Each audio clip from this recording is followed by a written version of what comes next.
So today is the 19th of September 2023 and I started at Lifelong Learning. I'm going there to get my GCSEs so then I can go to college next year on the photography course. So it consists of 3 afternoons a week, and unfortunately I think you know what that means. So where things look with time restraints, it's very possible now that I will have to cut the schedule to only 2 videos per week, and even that's going to be difficult, but I am going to try my very best to keep up with the schedule. So today it is day 3 of the Battle of Arnhem. It's the 79th anniversary, and next year they are having a massive convoy going from Nijmegen to Arnhem. And I have quite a few friends in the military vehicle community, and a few of them are going over there. So fingers crossed, if we have the motorhome by then we are tagging along as well, and I'm sure I can get a ride in Steve's Diamond T, Maurice's Jeep, and Chris's Saxon self-propelled gun. So that will be a great video for the next anniversary. So I've just got back from Oldham Library. It's been on display for about a month. It is a 1928 Speedway bike, once owned by Clem Beckett, who was the guy who started Speedway off, and he's portrayed by the late great Dirk Bogarde in the 1948 film Once a Jolly Swagger Man. So anyway, his bike is on display, as I said, for one more week at the library, and I've just inquired if I can get permission to film it on Thursday or Friday. So let's see what happens. If I can, then I'm going to try and bring you an episode on that, because I have bought the book about him, and I was at the lecture last Thursday to do with the Oldhamers who went to the Spanish Civil War. So hopefully that will be another video coming up for you over the winter. To all of those who commented and wish me good luck at the show, a great big tar for that. Unfortunately, we didn't win anything. I thought they might have set up a special category this year, Best Military Vehicle in Show, but obviously not. It was fantastic to go in the Leyland DAF. I absolutely loved it.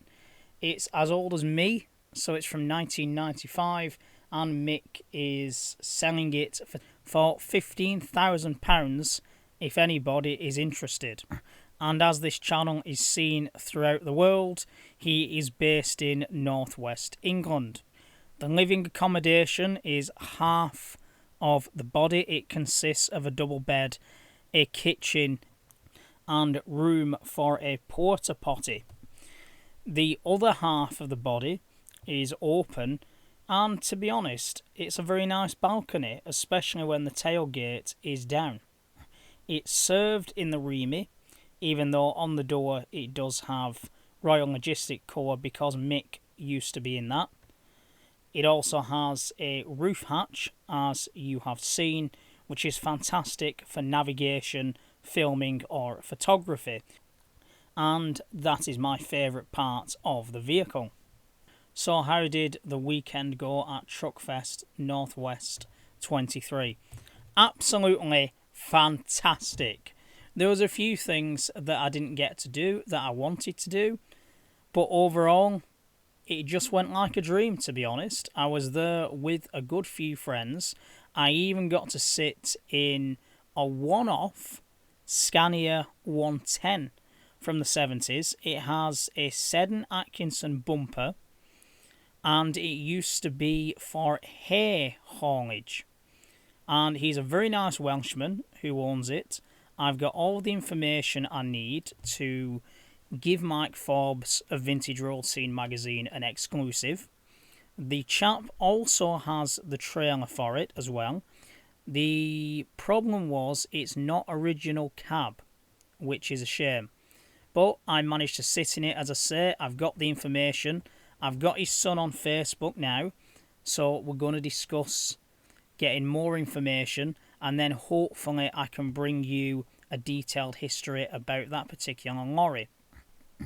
We're also going to do a preview of the show next week on the channel, and Andy's life and truck talk videos, plus the Leyland, the plucky little soldier it still is, helped to pull a Scania Streamline, the 125th anniversary edition, out of the mud at the end of the show. And where my sixth sense was on Friday night, something said that somebody was going to ask us for a tow on Sunday, and I certainly weren't wrong. Thankfully, the heavens didn't open, because everybody thought at 4 o'clock it's just going to rain cats and dogs and everybody's going to get stuck. Thankfully, it didn't happen. So then, watching the wagons come out of the show, I got up through the roof hatch and videoed from there. So it is a unique video. It was a unique experience.